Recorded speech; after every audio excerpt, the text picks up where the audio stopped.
When you put one of these imaging rigs together, you're building it, as I've said before, component by component, and you've heard the saying, there are many like it, however this one is mine. That doesn't apply here. In today's video, the aim is to help newcomers to the hobby who don't necessarily know which way they're going to go, visual or astrophotography, to work out what they're most likely to enjoy. And that really comes down to what type of person you are. So, what's been fantastic about this channel is people are jumping in the comments section and interacting, giving their experiences. I've picked 7 comments today to go over. Let's jump in now and have a look at what they've had to say, and I'll add my own 2 cents.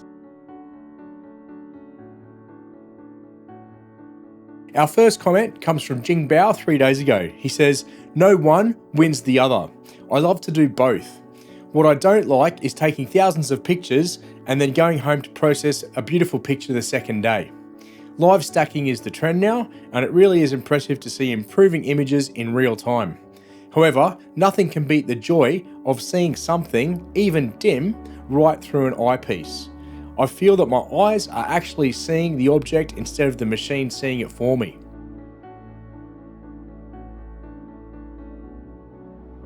Okay, next comment from Deno Dan 4 days ago. "I gave up on visual astronomy after doing it for years. Visual astronomy sucks. The only thing that looks good are planets, moon, sun, clusters. The eye does not see color at night, so nebula are fuzzy and lack color. I do EAA, so is in between visual and astrophotography and can see far more detail than visual astronomy. Thanks, Dan."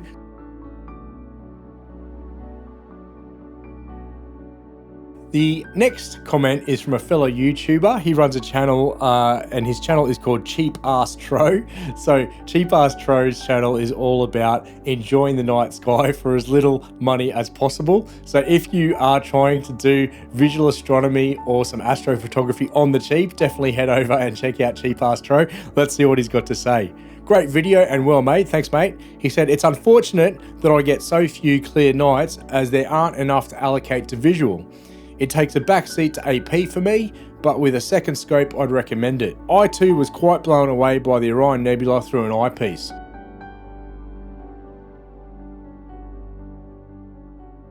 Alright, our next comment comes in from Colin Bacon 4 days ago, and he says, "A very enjoyable channel, thank you Colin." He says, "I have the exact same telescope and multiple eyepieces. It soon became very apparent that I wasn't going to see deep sky objects. I really enjoy the planets and some star clusters.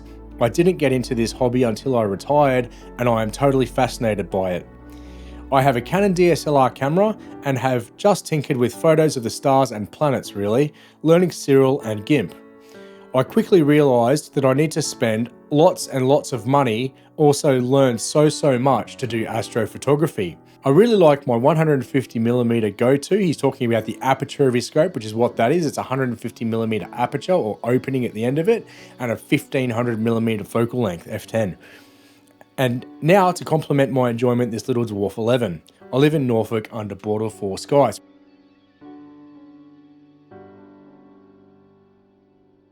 Okay, on to our next comment. This is from Dumpy Dalek Observatory. I hope I'm saying that right. He says, "I've done both visual and imaging. I did start off imaging planets with an old webcam and pretty good results at the time. Seeing the planets in an eyepiece is still awesome, though the first time I viewed Saturn through an 8-inch Newtonian on a cold winter's night, I was gobstruck and I couldn't take my eyes off it for hours.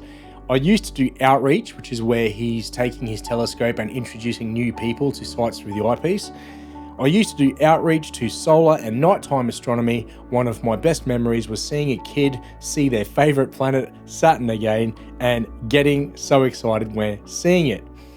I do mainly imaging now from home, but I hope to do outreach again in the not too distant future as it can be so rewarding."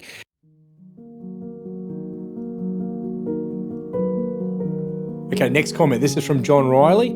"Astrophotography is killing visual astronomy. People expect to see the wonders of the night sky in full color and details that are not possible with the human eye at the telescope. Sad, but I am proud of all the work our ancestors did in mapping the night sky and finding a plethora of objects to see, some barely, without extremely large telescopes and film. I've gone back to visual astronomy and got rid of all my expensive astrophotography gear. Somehow I feel closer to the night sky again. Now, what Jingbao's referring to when he's talking about electronically assisted astronomy lies sort of in between the two of those.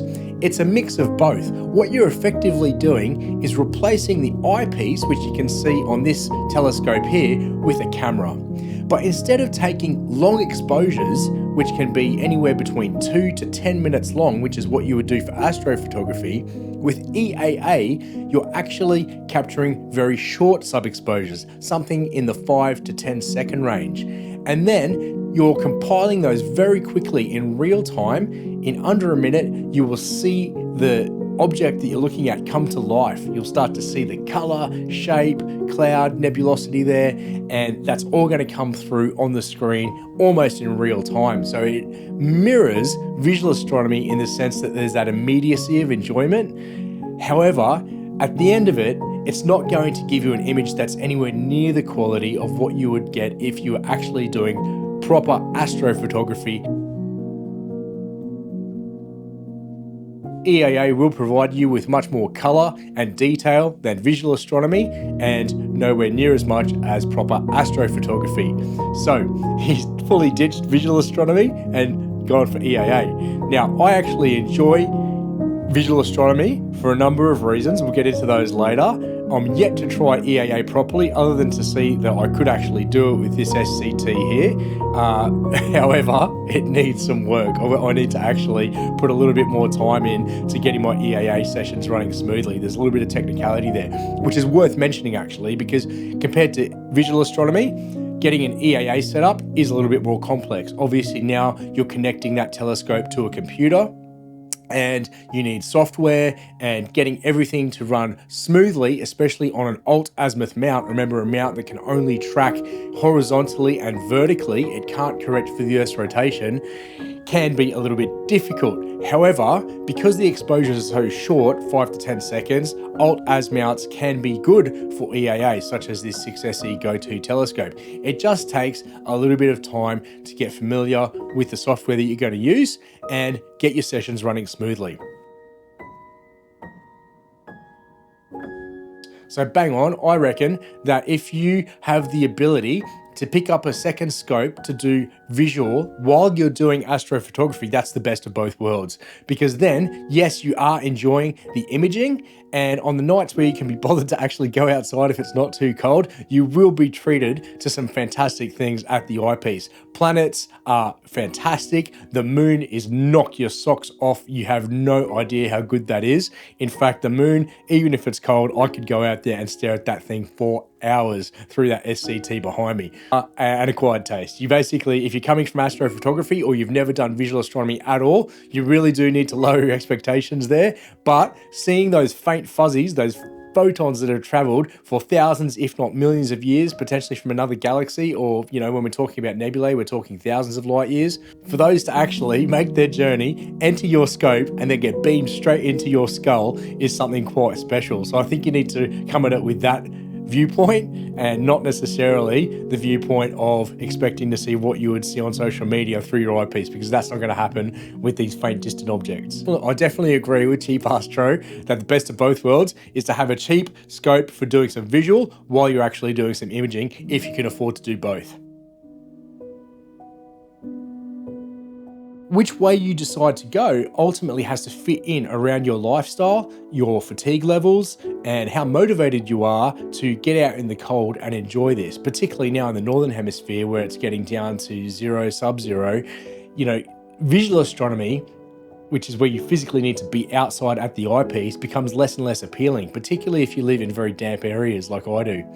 So what I'm finding for myself is quite often I'll just set up an imaging session with my semi-permanent rig outside, and I might not even drag the visual scope out to do any visual at all, particularly if the moon's not up, because for me, the moon is where the action is. I love observing the moon through that scope there.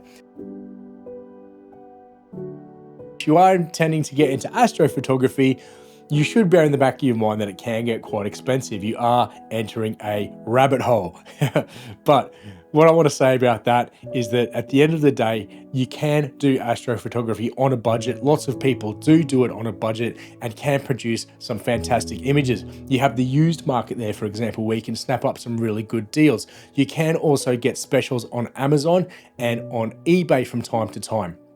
What I would say is definitely start with a wide field refractor if you are intending to go down the astrophotography route. And that is so that you're not using a massive focal length like the telescope behind me here to magnify the errors of your imaging train and the seeing conditions on the night. That is really important because when you're just getting started out, you don't want to have night after night of frustration and failed attempts. You want to start building your confidence, getting some images in that you can actually edit and produce some good results. That is where the fun is.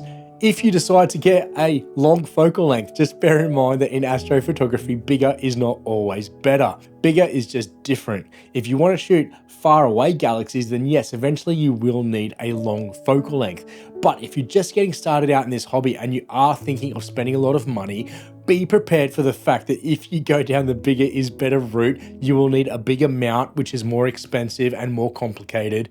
You will need better guide. You will need to spend lots of time getting your guiding and tracking sorted because the longer focal length will magnify those errors. So you need your gear to be extremely accurate, and that can be a source of frustration when you're just getting started out. So common advice, get a wide field apochromatic refractor, something like a Red Cat, something in the 60, 70, 80 millimeter aperture range, and enjoy that for 1 to 2 years and cut your teeth in astrophotography. There is a ton to learn. As Colin says there, you have a very steep learning curve ahead of you. I've had that experience personally here at home by bringing some friends around and sharing sights of the eyepiece with them. And even adults, when they bring their teenagers over, you know, you've got the teenager there seeing it through the eyepiece for the first time and getting so excited. I mean, Saturn just looks fake, you know, and I've had comments like that on the channel as well. Agree with you, Saturn looks fake. It does. It really looks like it's just painted in there. And then the adults jump on and they're seeing it for the first time and they're in their 40s or 50s and they're saying to their teenager, "You're so lucky to be seeing this now. I have never seen this my entire life." And it is really that special to be able to introduce people to these sites for the first time. So if you've got some money burning a hole in your pocket, I really can recommend getting one of these, getting some eyepieces and getting that social experience. So, you know, this outreach type stuff that Dumpy's doing that. He's, you know, it doesn't necessarily mean you need to take your telescope down to the corner of your village and set it up, you know, and start getting queues of people. It can be as simple as, you know, you're having a dinner party or whatever, or you're having some friends around and you whip that and you get your scope out and show them some stuff. That is a form of outreach. I mean, you are introducing people to the night sky for the first time, and who knows what will branch out from that.